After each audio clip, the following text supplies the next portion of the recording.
Você vai ouvir agora uma mensagem nos encontros de paz e vida com o pastor Joahide Palharim.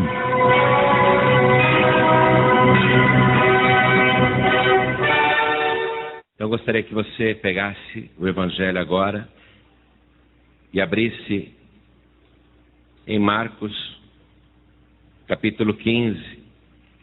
Nós vamos ler o versículo 34. Se por acaso tiver alguém aí ao seu lado sem a palavra de Deus, aproxime-se da pessoa, mostre para ela onde nós vamos ler. Mesmo que você não a conheça, aproxime-se e mostre. Faça amizade com essa pessoa e procure orar por ela também. Marcos capítulo 15, versículo 34. Está escrito o seguinte: E à hora nona, Jesus exclamou com grande voz, dizendo: Eloi, Eloi, lema sabachthani. Isso traduzido é: Deus meu, por que me desamparaste? Chega a dar um nó na garganta da gente. Chega a dar uma comoção por dentro. Eu quero reler isso. E a hora nona, isto é, 3 horas da tarde, porque eles contavam as horas do dia a partir das 6 horas da manhã. Era a primeira hora do dia. Jesus foi crucificado às 9 horas da manhã, ao meio-dia. Trevas, como nunca se viu, trevas que se podiam apalpar. E às 3 horas da tarde, ele disse isso. Eloi, Eloi, ele está falando em aramaico aqui. Lema sabachthani. Isso traduzido é: Deus meu, por que me desamparaste? Ele está só. E é interessante que, prevendo a cruz, ele disse para os discípulos, um pouco antes de ser preso: o Filho do Homem será aprisionado, torturado, e todos vós me deixarão. Todos fugirão. Mas eu não estou só, porque o Pai sempre está comigo. Ele disse estas palavras antes de ser preso.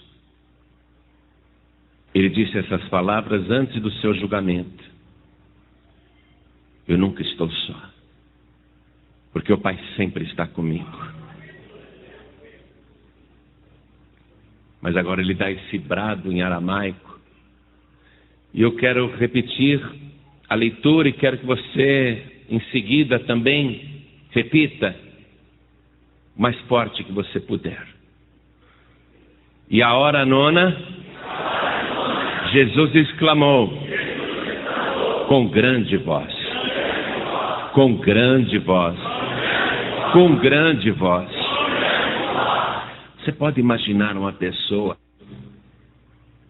que está há tanto tempo entre o céu e a terra, com asfixia, com falta de ar, com sede, esvaindo o sangue, a pressão caindo, o coração disparando, a taquicardia.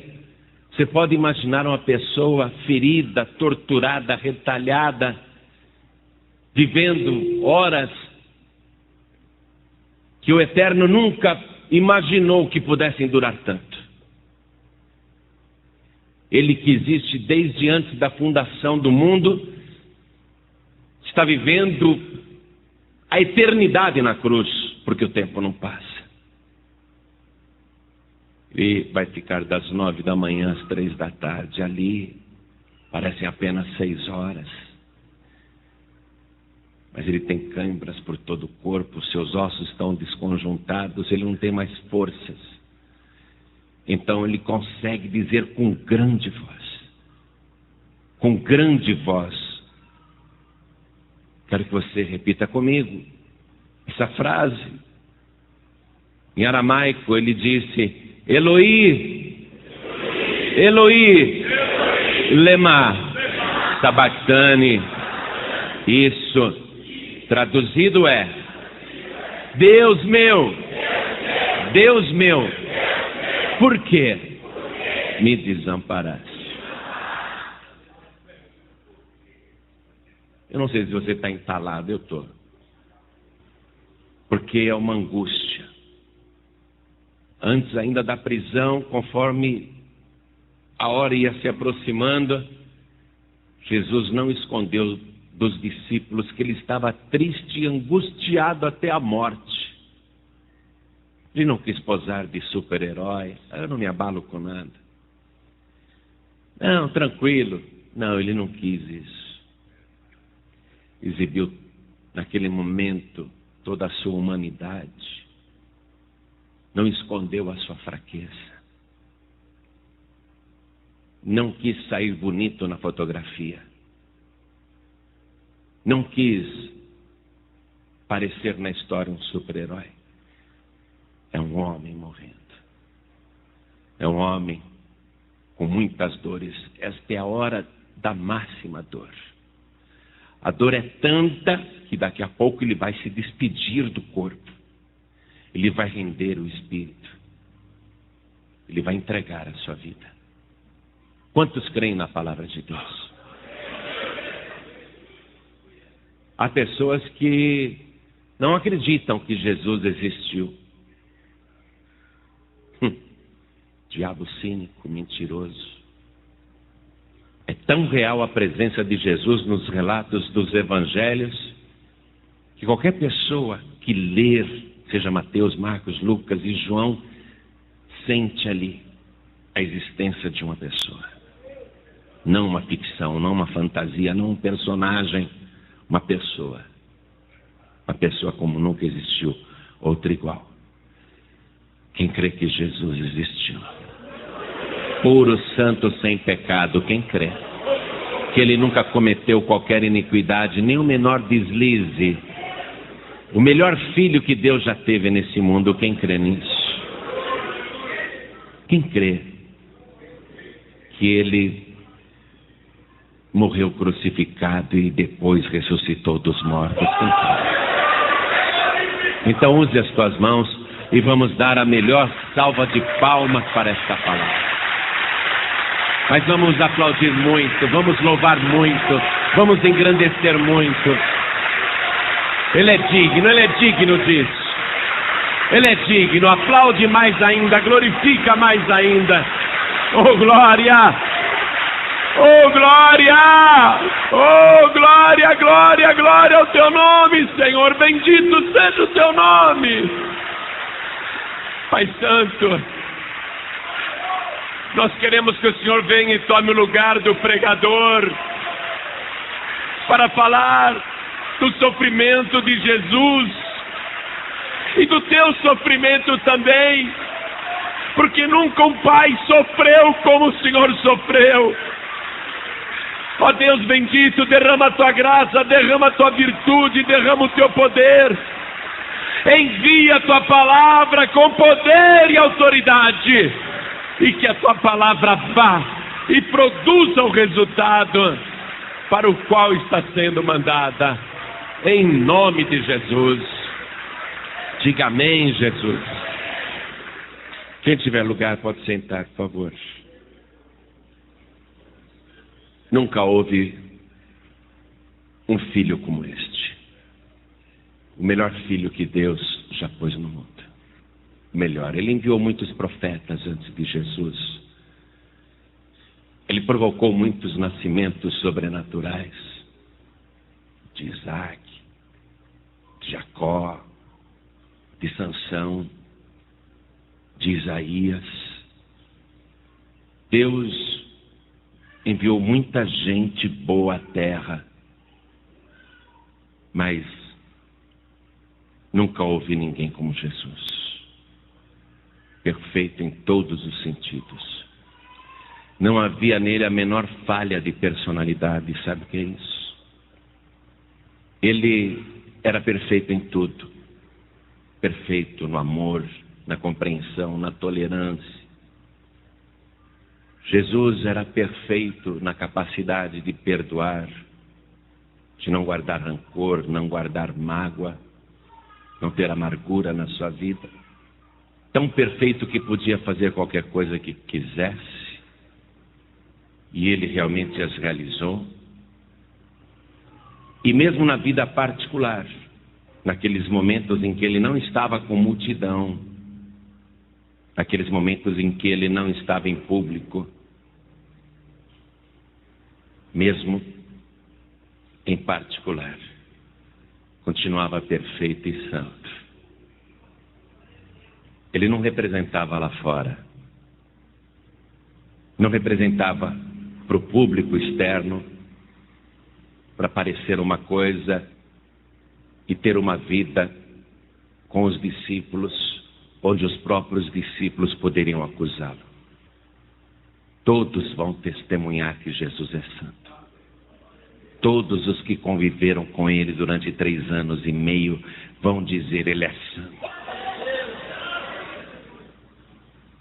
Até Judas Iscariotes vai confessar: ele é santo, ele é inocente. Até os demônios gritavam para quem quisesse ouvir: tu és o santo de Deus.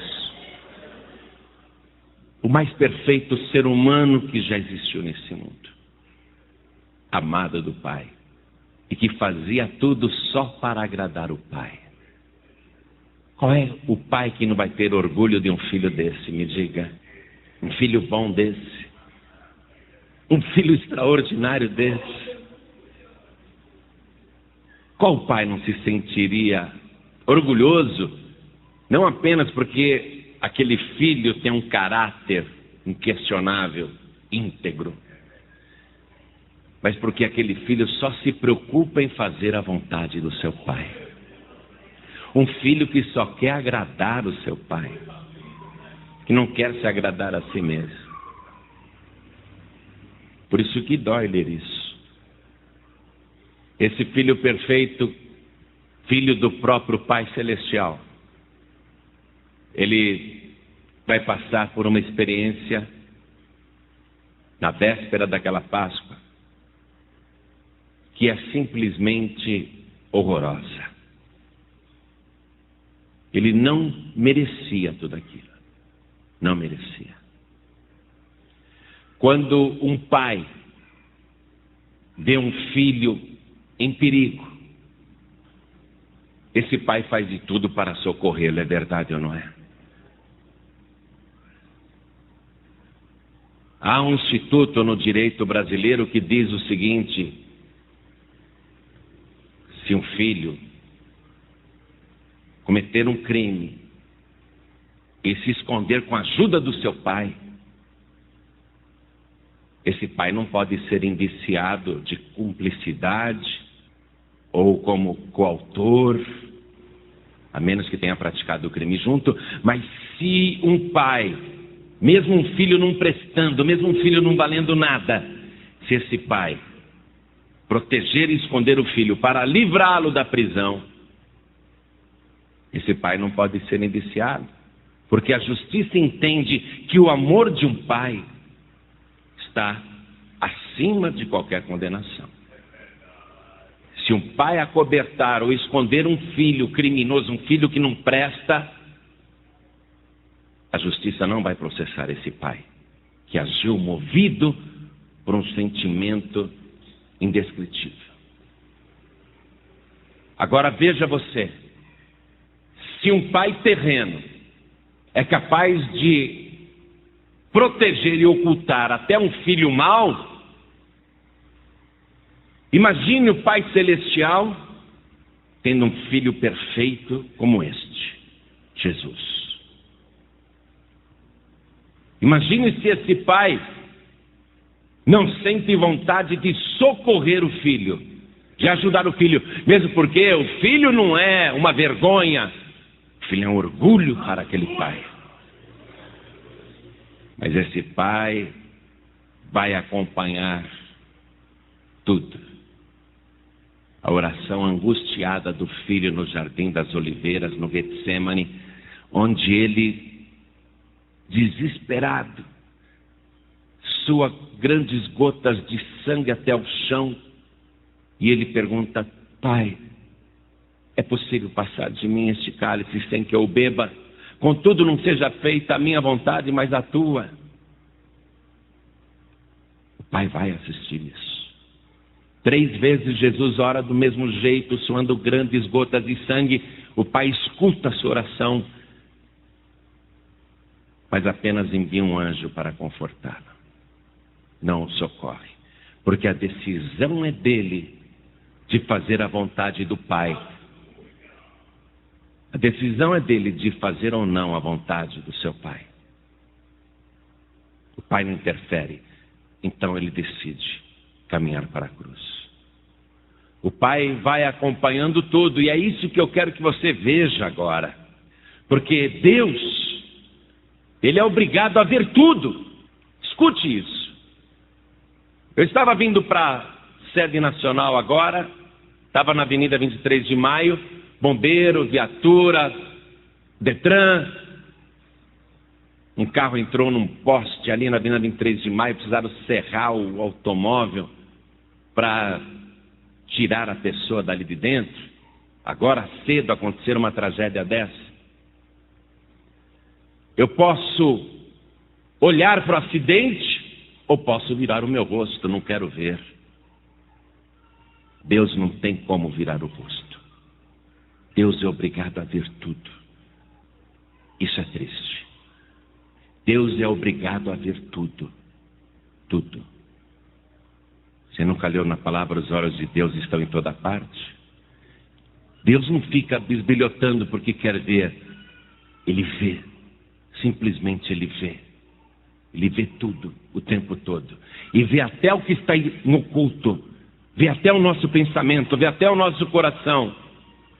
Deus não pode dizer: eu não vou ver o coração dessa mulher, eu não vou ver o coração desse homem, eu não quero ver. Ele é obrigado a ver. Ele vê tudo. Portanto, Deus está vendo tudo o que acontece com Jesus Cristo naquele momento. O beijo covarde de Judas. Qualquer pai que presenciasse aquela cena diria: seu hipócrita, você não é amigo do meu filho, coisa nenhuma, pensa que eu não sei o que você fez. O pai contemplou isso e teve que suportar também o beijo falso de Judas e a traição que ele já tinha praticado. Ele beijou Jesus carregando 30 moedas no seu saquitel. Ele foi dar o beijo com o preço da traição. Deus viu as moedas cilindando no bolso de Judas Iscariotes.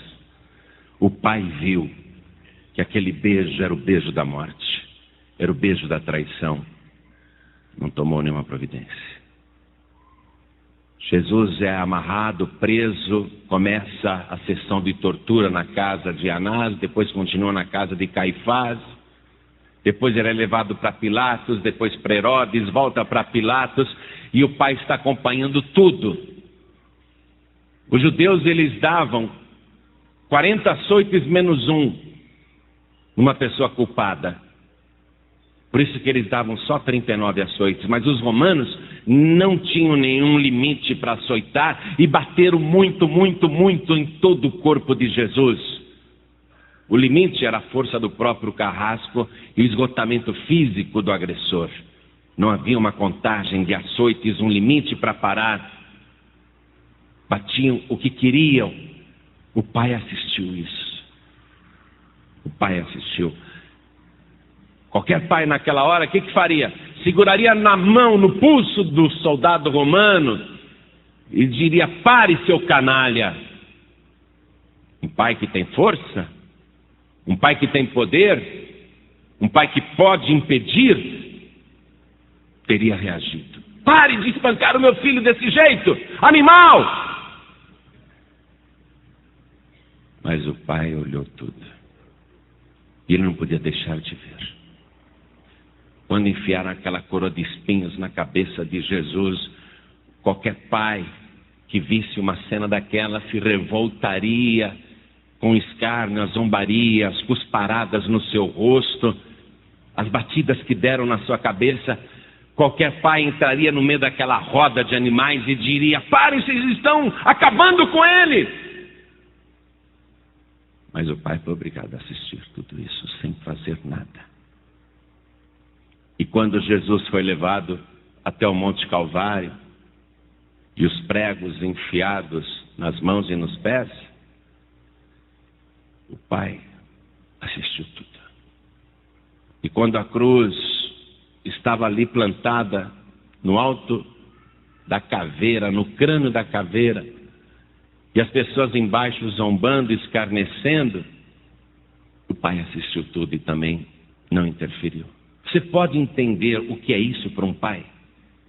Eu vou dizer uma coisa: Moisés, que viveu cerca de 1500 anos antes de Cristo, Moisés, quando ele tinha 40 anos de idade, ele viu um egípcio dando chibatadas e torturando um escravo hebreu, que era seu parente, parente de sangue, não parente de família, que era da mesma raça, do mesmo povo.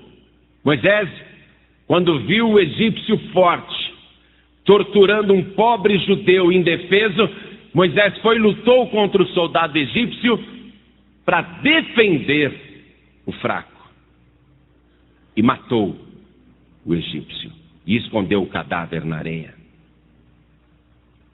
Porque Moisés ficou revoltado de ver aquela covardia. Como que um egípcio, um feitor tão forte, armado,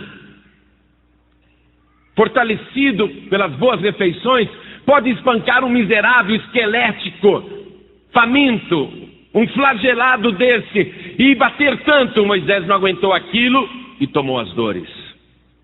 E Moisés nem pai era daquele que apanhava, nem conhecia a pessoa, mas se revoltou com a situação. Você está entendendo?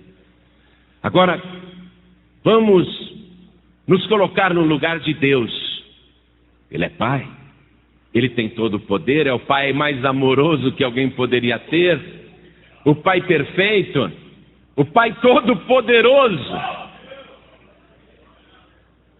Se coloque no lugar deste pai, que pode fazer, que pode interferir, que tem poder para tanto. E esse pai se resignar e assistir tudo isso, o pai assiste sim. Mas tem um momento em que até o pai quer virar o rosto. Tem um momento no auge do sofrimento de Jesus que até o pai não quer ver. Ele não quer ver. E há uma coisa que ajuda o pai a encobrir o rosto, a virar o rosto. É nessa hora que Jesus se sente desamparado. É nesse momento. Jesus sabe a resposta. Jesus não está num dilema: poxa, pensei que o pai ia descer do céu agora com um monte de anjos e dar uma lição nesses ímpios. Não, Jesus sabe sim de todas as coisas. Quando ele diz Eloi, Eloi, lema sabachthani, ele está remetendo todos os ouvintes, todos que estão ali no Monte Calvário, ele está remetendo para o Salmo de número 22, que eu quero ler só algumas partes. Esse salmo foi escrito 1000 anos antes de Cristo. Jesus está dizendo uma frase para remeter a humanidade para o Salmo 22, para explicar por que ele está passando por aquilo. Deus meu, por que me desamparaste? Por que te alongas das palavras do meu bramido e não me auxilias? Deus meu, eu clamo de dia e tu não me ouves, de noite e não tenho sossego. Porque de dia e de noite, se Jesus foi morto na sexta-feira durante o dia, porque a partir do meio-dia teve trevas em toda a terra, do meio-dia às 3 da tarde é mais do que noite, é escuridão. E não tenho sossego. Porém, tu és santo, o que habitas entre os louvores de Israel. Em ti confiaram nossos pais, confiaram e tu os livraste. A ti clamaram e escaparam, em ti confiaram e não foram confundidos. Mas eu sou verme e não homem, opróbrio dos homens e desprezado do povo. Ele é menos, ele se faz menos do que os descendentes de Abraão. Todos os que me veem zombam de mim, estendem os beiços e meneiam a cabeça, dizendo: confiou no Senhor, que o livre-o, pois nele tem prazer. Tudo o que os soldados romanos disseram, os chefes da sinagoga, o povo, o ladrão do lado esquerdo da cruz. Você não confiou em Deus? Deus que te livre agora. Versículo 9. Mas tu és o que me tiraste do ventre. Sim, ele foi colocado ali pelo Espírito de Deus no ventre da Virgem. E o que me preservaste estando ainda aos seios de minha mãe. Enquanto Herodes queria matar o bebê Jesus, Deus o preservou estando ele ainda no seio da mãe. Sobre ti fui lançado desde a madre. Sim, ele foi gerado pelo Espírito de Deus. Tu és o meu Deus, desde o ventre de minha mãe. Ele é santo desde o ventre da Virgem Maria. Não te alongues de mim, pois a angústia está perto e não há quem ajude. Todos vós me deixareis, mas eu nunca estou só, porque o Pai sempre está comigo. Não há quem ajude. Muitos touros me cercaram, fortes touros de Bazã me rodearam. Abriram contra mim suas bocas, como um leão que despedaça e que ruge. Como água me derramei, e todos os meus ossos se desconjuntaram. O meu coração é como cera e derreteu-se dentro de mim. A minha força se secou como um caco, e a língua se me pega ao paladar, e me puseste no pó da morte. Ele tem sede, desidratado, sem sangue. Ele tem sede e vão dar vinagre para ele beber. A língua gruda no céu da boca. Pois me rodearam cães, o ajuntamento de malfeitores me cercou, transpassaram-me as mãos e os pés. Mais direto que isso, impossível. Um salmo escrito 1000 anos antes de Cristo. Mais direto, impossível. Transpassaram-me as mãos e os pés. Poderia contar todos os meus ossos, com o corpo dele ali, esticado na cruz e naquela posição de queda, sustentado pelos pregos. Seus ossos, as costelas aparecem e conseguem ver os seus ossos porque ele foi crucificado quase nu. Repartem entre si as minhas vestes e lançam sortes sobre a minha túnica. Estão lá os soldados romanos dizendo: aí eu fico com essa manta aqui, aí eu fico com esse vestido. Ah, mas essa túnica não vamos dividir não, ela é muito preciosa, tecida sem costura, de alto a baixo, não tem uma emenda. Essa costura aqui foi feita ali pelo tecelão, não tem nenhuma emenda. Não vamos rasgar essa veste, vamos tirar a sorte para ver quem é que fica com a túnica de Jesus. Quando Jesus clamou dessa maneira para os ouvintes ali na cruz do Calvário, ele estava mandando todo mundo lá para o Salmo 22. Ele não está morrendo como se fosse um fato incontrolável, o destino, deu tudo errado, mas seguindo um roteiro pré-estabelecido e do conhecimento de Deus e dele. Mas o sofrimento vai além do que a teoria poderia imaginar. O sofrimento agora é real, não é virtual. O sofrimento agora não é profético, é carnal, e ele está sentindo na pele tudo o que estava profetizado. Por que me desamparaste? Por que nesse momento isso acontece? Nesse momento ele está separado de Deus. Escute que eu vou repetir isso. Nesse momento em que ele diz essa frase, ele não tem comunhão com Deus. Ele está separado de Deus. Por que motivo ele está separado de Deus? Livro do profeta Isaías, capítulo 59. Profeta Isaías, capítulo 59, versículo 2. Mas as vossas iniquidades fazem divisão entre vós e o vosso Deus, e os vossos pecados encobrem o seu rosto de vós, para que não vos ouça. Nesse momento, Jesus está separado de Deus. Porque quem olha para ele, estou dizendo agora, de um modo geral, não vê mais uma pessoa desejável, não vê mais um santo. Qualquer pessoa da terra que olhar para aquele homem pendurado no madeiro agonizando, não vê uma cena agradável nem desejável. Naquele momento, ele é uma vítima desprezada, é um verme, é um criminoso, e como criminoso ele está ali crucificado. O próprio sumo sacerdote disse para Pilatos: nós não o entregaríamos a ti se ele não fosse um malfeitor. Quem vê ele pendurado na cruz, vê ele como um malfeitor, como um pecador, porque inclusive está ladeado por 2 malfeitores. Numa situação daquela, quem olha e fala, é um bandido. Sempre desconfiei desse Jesus mesmo. As autoridades devem ter descoberto coisas da vida dele, que aí, ó, tá vendo? Ó, pagou porque é criminoso. É como alguém que vai preso, imediatamente já faz aquela aura de culpado, não é? Pode até ser um inocente, mas todo mundo fica sempre olhando, se foi preso é porque tem motivo.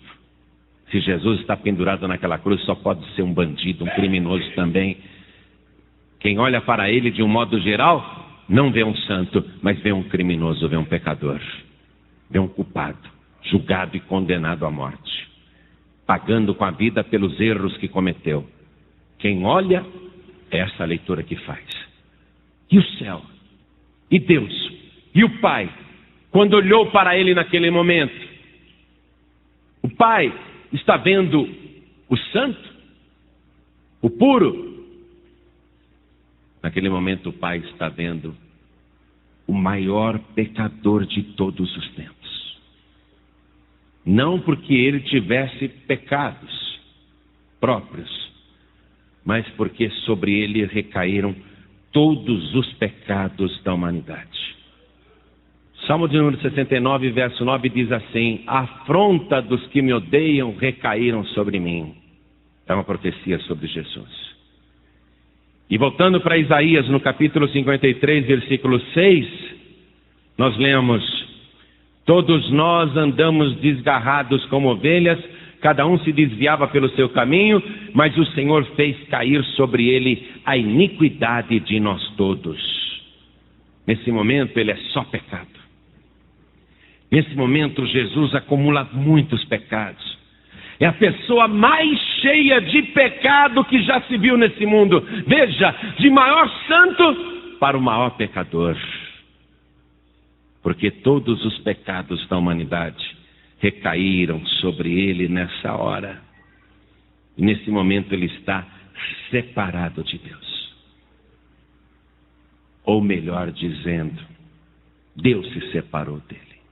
Porque os nossos pecados fazem separação entre nós e o nosso Deus. Todas as nossas infâmias e todos os nossos pecados, todas as nossas iniquidades recaíram sobre ele. Então agora ele está cheio de pecados. E Deus não pode ter comunhão com uma pessoa dessa natureza. Ele é só pecado agora. Não pecados próprios, pecados alheios. E ele vai derramando o seu sangue, porque a palavra de Deus diz que a alma que pecar, essa morrerá. O pecador tem que pagar com a vida, e a vida da carne está no sangue. Por isso que o sangue dele tem que descer, tem que escorrer, que é o pagamento por tantos pecados. Todos os pecados estão recebendo o justo pagamento, sangue. Pecado só pode ser satisfeito com sangue, e Jesus está pagando a dívida de todos os pecados com seu sangue. Só que uma coisa é o meu sangue, o teu sangue. Se juntar todo o sangue dessa congregação aqui, se todos aqui se esvaziarem de sangue, se todos aqui se esvaziarem de sangue, o nosso sangue todo reunido, e mesmo o sangue de toda a humanidade reunido, todo este sangue não vale uma só gota do sangue de Jesus. Não vale. E uma só gota do sangue de Jesus tem o poder de nos purificar e pagar a dívida de todos os nossos pecados. Mas Ele não dá uma só gota. Ele dá a sua vida. Ele deixa todo o sangue ir embora. Está pagando. E tem direito a troco. Uma só gota bastaria. Mas Ele paga em excesso. Ele paga além. Sabe por quê? Porque Ele não está morrendo só por aquela geração. Ele está morrendo por todos os que viveram antes dele até Adão. E Ele está morrendo por todos que iriam viver depois dele até a última pessoa que viver neste mundo. Ele deu todo o seu sangue. Ele pagou a dívida em excesso. Então isso causou um trauma no céu. A morte de um inocente, amados, sempre provoca um rebuliço. Causa horror. Grava na nossa lembrança. Causa indignação. Mas sempre que um inocente morre, o benefício se estende para os que ficaram. Mas quando o ímpio morre, o malefício fica também para os que ficaram. Vou dar um exemplo. A morte de Saddam Hussein no Iraque não livrou o país da tragédia, dos atentados e das bombas e da guerra e do conflito e de tanta loucura. Saddam Hussein, um ímpio, morreu, satisfez alguma justiça, morreu e apaziguou o Iraque, trouxe algum benefício para os iraquianos, só mais morte e sofrimento, porque ele era ímpio. Mesmo morto, a sua morte continuou sendo uma tragédia. Não satisfez nada. Adolf Hitler finalmente morreu, depois de ter feito tanta barbaridade.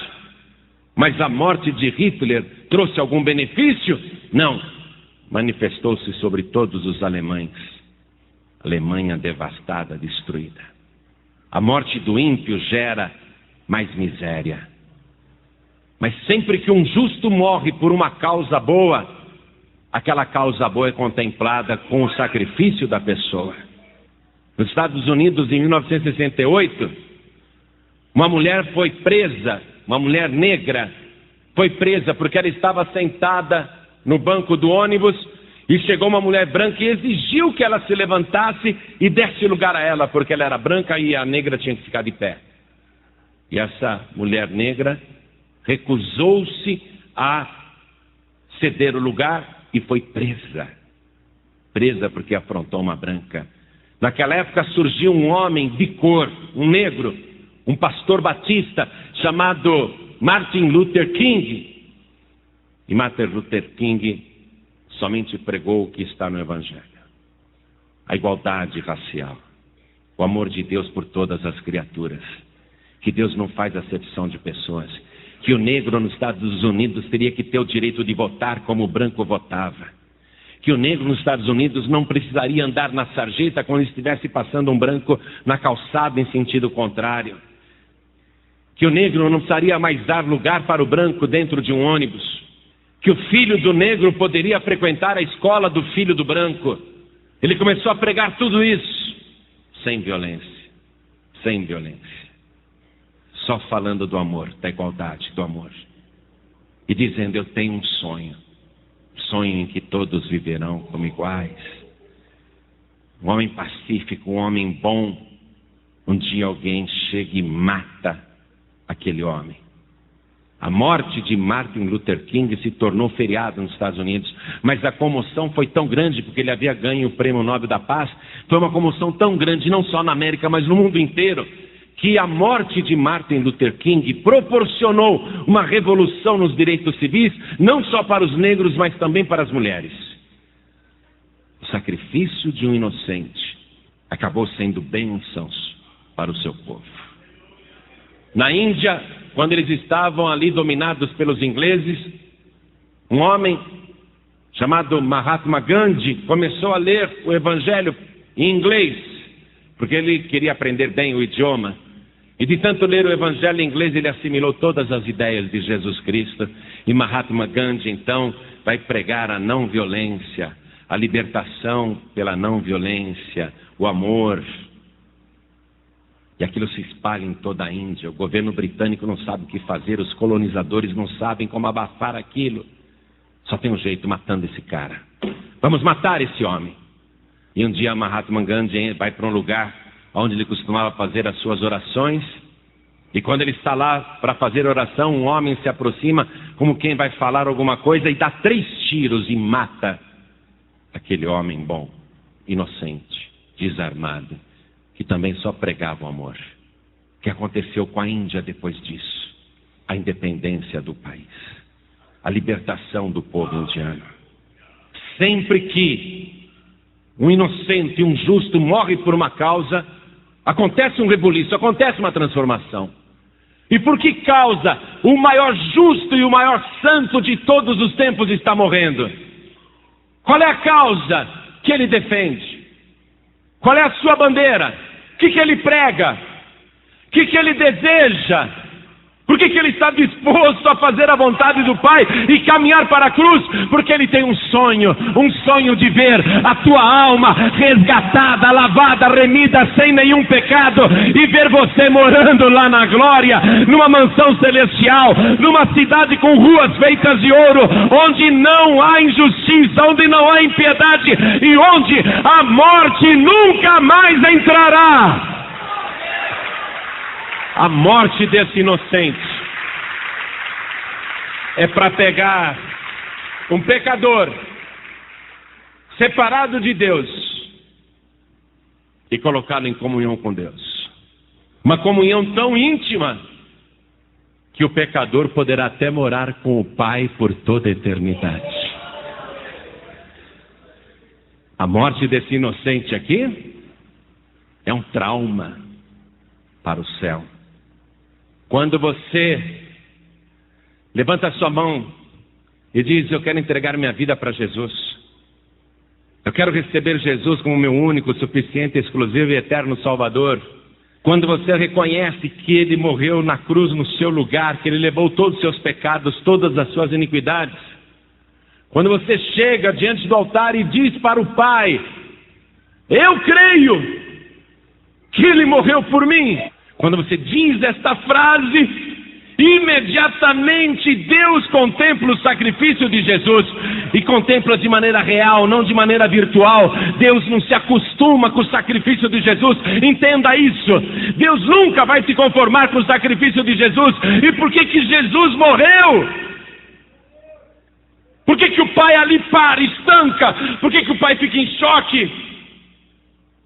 Porque os ímpios mereciam uma justa retribuição, mas Ele vê de uma maneira vívida o sacrifício do seu Filho, e principalmente na hora em que Ele ergue os olhos aos céus e diz: Pai, perdoa-lhes, porque eles não sabem o que fazem.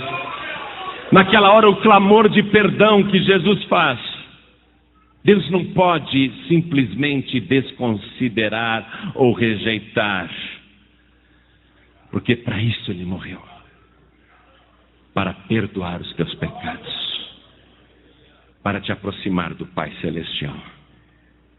Para isso Ele foi morto. Por isso que o Pai não podia, naquele momento, fazer nada, porque Jesus recusaria sair daquela cruz. Se o Pai dissesse: meu filho, a humanidade não merece. Você está vendo o que eles estão fazendo aí no pé da cruz? Está vendo? Você aí sofreu tudo isso, fez tanto bem para eles. Oh, como que eles estão te pagando? Eu vou te tirar da cruz. Mas não foi o Pai que colocou Jesus na cruz.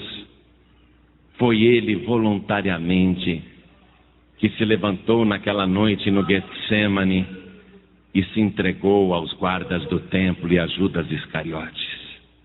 Ele foi para a cruz porque quis. O Pai não o obrigou. E já que Ele quis ir para a cruz, Ele só sai se quiser. E Ele só vai sair dali quando não tiver mais nenhuma gota de sangue no seu corpo. Quando Ele souber que o trauma da sua morte é tão violento que Deus não tem como ignorar que Ele morreu pelos nossos pecados. Deus não tem como esquecer. Deus não tem como mudar isso, por causa do grande amor que Ele tem por esse Filho excelente. Por causa do grande amor que o Pai tem por Jesus, o único Filho perfeito que Ele teve. Então o Pai atende à vontade do Filho. Porque o Filho sempre fez a vontade do Pai. E qual é a vontade do Filho? Que você vá morar na glória com Ele. Ele arrancou todos os teus pecados. Ele tirou todas as suas iniquidades. Não há amor como esse. E digo mais. Não apenas Jesus sofreu por nós, mas o Pai também sofreu por nós. Porque nenhum pai pode ver o seu filho morrer e não fazer nada. O sofrimento do Pai Celestial é incalculável. Ele não esquece. Por isso, não me apareça com padroeiros. Não me apareça com outro caminho. Não me venha com a história de reencarnação. O coração do pai está traumatizado. A mente do pai está torturada. Nunca houve sacrifício como esse. E por toda a eternidade, Deus não levantará outro Salvador. Ou você recebe Jesus e é salvo, ou você perecerá. Mas a todos, diz a palavra, mas a todos quantos o receberam, deu-lhes o poder de serem feitos filhos de Deus. Oh, glória! Deus não vai mudar isso. Quer ser salvo, quer ir para o céu? Entrega a tua vida para Jesus Cristo. Recebe Jesus como o teu único Salvador. Serve esse Senhor até o fim, porque Ele ressuscitou dos mortos. Ele padeceu, mas está vivo pelos séculos dos séculos. Vamos ficar todos de pé. Tenho um convite para fazer. Um convite para que você diga se aceita ou não. Não haverá outro meio. Mesmo porque a morte de Jesus foi traumática e ninguém mais irá substituí-lo. Não há substituto para Jesus. Não surgirá outro Salvador nem outra religião. Portanto, se você quer que todos os seus pecados sejam perdoados, se você verdadeiramente quer ter a certeza da salvação, você só tem uma opção. A salvação é só uma. Tem outra opção, mas é para condenação.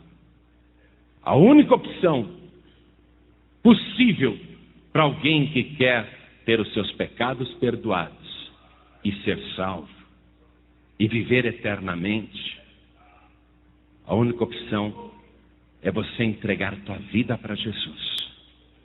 É você reconhecer que Ele morreu por você. E quando você vier aqui na frente e falar: eu sou um pecador, Pai, mas as minhas iniquidades recaíram sobre Jesus, nesse momento o Pai vai ter a cena da morte brutal do seu Filho Jesus em teu favor. Aí o Pai vai pensar: foi por esta pessoa que o meu filho morreu também. Meu filho aguentou tudo aquilo para salvar esta pessoa. Então, em respeito, em consideração, e para agradar o meu filho, eu também vou fazer a sua vontade e vou salvar esta pessoa que está recebendo Jesus, o meu filho, como único, suficiente, exclusivo e eterno Salvador. Então olhem todos para mim. Só tenho esse convite. Para a vida, só esse. Eu e o resto. Não existe outro caminho. Jesus disse: eu sou o caminho, a verdade e a vida, e ninguém vem ao Pai a não ser por mim. Nós só temos uma chance. Uma única opção. Um único convite. Eu oro a Deus para que você aceite o convite. Eu oro a Deus para que você levante a sua mão e tome uma decisão agora. E em seguida vem aqui para frente, porque nós vamos documentar isso no céu. A tua entrega para Jesus vai ser registrada no livro da vida do Cordeiro. Olhem todos para mim. Sabendo de tudo isso, sabendo agora de tudo isso, você não é mais inocente, sabendo de tudo isso, qual é a sua decisão?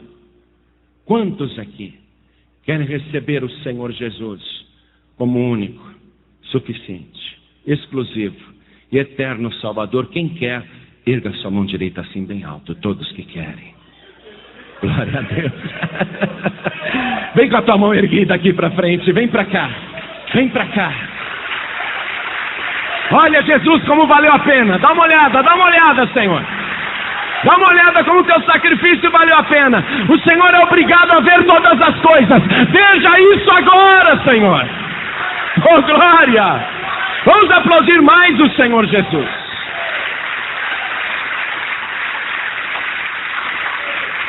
Eu quero fazer um convite agora para as pessoas que estão afastadas do caminho. Um dia eu perguntei para Deus: Deus, será que o Senhor poderia me ensinar a pregar para os desviados? Porque tem tantos desviados, até mais dos que precisam ser evangelizados. O Senhor me ensina a falar com eles. Deus colocou no meu coração para não tratar você de desviado, mas tratar você como filho pródigo, como filha pródiga. O Pai, esse Pai perfeito, esse Pai amoroso, Ele quer que você esteja dentro da casa, na sua casa. Ele quer que você volte para a casa do Pai. Então você que está afastado, afastada, ou te afastaram, ou te mandaram embora de outra igreja, ou mesmo dessa, sei lá. Mas você está afastado, afastada, e hoje veio aqui, sabe por quê? Porque você sente falta. Você tem saudades da casa do Pai. Você pode estar no mundo, mas tua mente, o teu coração suspira por esse lugar. Você quer estar na presença do Pai. Eu disse a você que o Pai é obrigado a ver tudo, e Ele vê quando a pessoa se afasta da sua casa e as coisas que a pessoa está fazendo lá fora. Ele é obrigado a ver. Você quer que Deus continue vendo isso? Ou você quer que Deus te veja agora, vindo aqui para frente, feito filho pródigo, feito filha pródiga, dizendo: Pai, perdoa os meus pecados, pelo sangue de Jesus. E Ele vai te receber de braços abertos.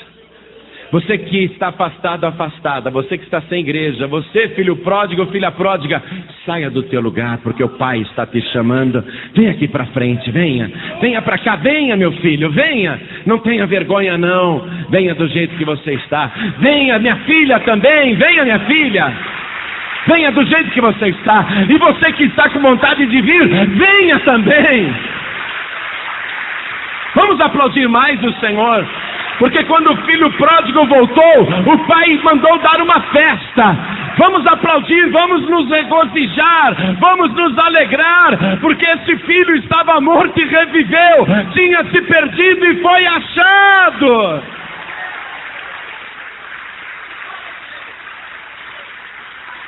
Eu quero chamar aqui na frente pessoas que estão vacilando. É difícil a caminhada cristã. Não vou dizer para você, é moleza. Sabe por que é difícil? Porque nós temos que fazer a vontade do Pai. Foi fácil para Jesus fazer a vontade do Pai? Fazer aquilo que agrada ao Pai é difícil. Jesus disse que a porta é estreita e o caminho é estreito.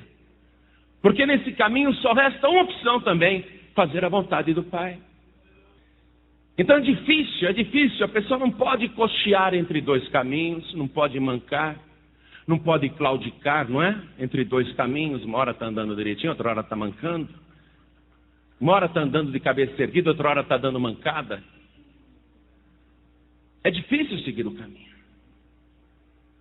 Mas Jesus Cristo, Ele foi capaz de perdoar os piores pecadores. Até aqueles que o crucificaram. Você pode entender isso? De maneira que Ele não te lança fora. Ele diz assim: todo aquele, toda aquela que o Pai me dá virá a mim, e quem vem a mim de maneira nenhuma eu lançarei fora. Você pode estar dando mancadas horríveis, mas o Espírito vai te envolver hoje. Ele vai te restaurar. Nós vamos orar e você vai ficar firme nessa caminhada. Portanto, você que sente que está vacilando, ou está com dificuldade de seguir o caminho, ou simplesmente está em conflitos, quer pedir perdão, quer ter paz, vem aqui para frente também, em nome de Jesus, porque nós vamos orar. Vem aqui para frente. Pode vir. Porque hoje você vai voltar para a tua casa em paz. Hoje você vai voltar para a tua casa tranquilo, tranquila. Hoje você vai voltar para casa outra pessoa, se sentindo bem, leve, livre. Oh, glória! Enquanto as pessoas estão chegando, quero falar com você que está assistindo na TV ou vendo no aparelho de DVD.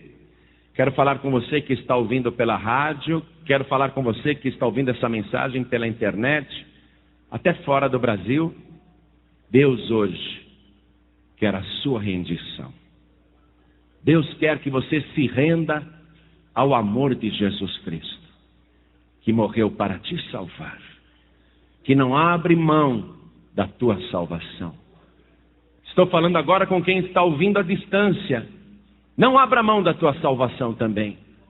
Se você quer receber Jesus como teu único, suficiente, exclusivo e eterno Salvador, ou se você é afastado e quer voltar para o caminho do Senhor, se ajoelhe ao lado do teu rádio, se ajoelhe ao lado do teu computador, se ajoelhe aí ao lado do teu aparelho de TV, porque nós vamos orar. Você que está dirigindo e ouvindo essa mensagem, eu sei que o Espírito de Deus falou com você, e você quer retribuir esse amor, você quer mudar de vida, você quer se entregar para o Senhor. Então, não precisa parar o veículo, não. Se bem que se você estiver no trânsito de São Paulo, está tudo parado mesmo. Mas nesse momento, coloque a mão direita sobre o teu coração, porque nós vamos orar. Todos que estão aqui comigo na Sede Nacional da Paz e Vida, vamos nos ajoelhar diante do altar. Vou pedir para a igreja estender a mão na direção de cada pessoa que está ajoelhada. Toda a igreja, fique de pé, por favor. E estenda a mão direita na direção das pessoas que estão ajoelhadas aqui. Quero que você abençoe essas pessoas. Quero que você ore por essas pessoas. Isso, quero que você ore por elas. Cada pessoa que está com a mão direita colocada sobre o coração, ore assim comigo: meu Deus e meu Pai. Isso, ore com o coração, coloque sentimento nessas palavras. Meu Deus e meu Pai, eu ouvi a tua santa palavra, e eu me rendo ao teu amor. Eu quero confessar os meus pecados, e creio que os meus pecados recaíram sobre Jesus, e eu quero que o sangue que ele verteu na cruz me purifique agora de todo pecado e pague as minhas dívidas. Sim, Senhor, apague as minhas transgressões pelo sangue de Jesus. Lembra-te, ó Deus, da morte do teu Filho. Ele morreu por minha causa. Ele é o meu único Salvador. Ele é o meu único Redentor. Ele só vai ficar feliz se o Senhor me salvar, se o Senhor me receber aí no céu, como eu recebo o Senhor Jesus aqui na terra. Por isso, meu Pai, escreve o meu nome no livro da vida do Cordeiro e apague, Senhor, os meus pecados.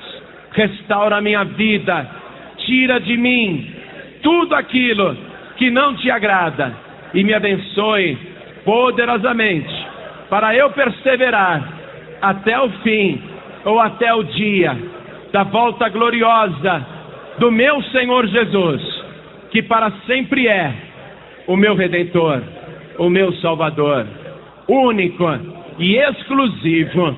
Amém. Você acabou de ouvir uma mensagem nos Encontros de Paz e Vida, com o pastor João Ribe Palharim. Participe você também dos Encontros de Paz e Vida, às 8 horas da manhã, às 3 horas da tarde e às 7 horas da noite. Comunidade Cristã Paz e Vida. Lugar de gente feliz.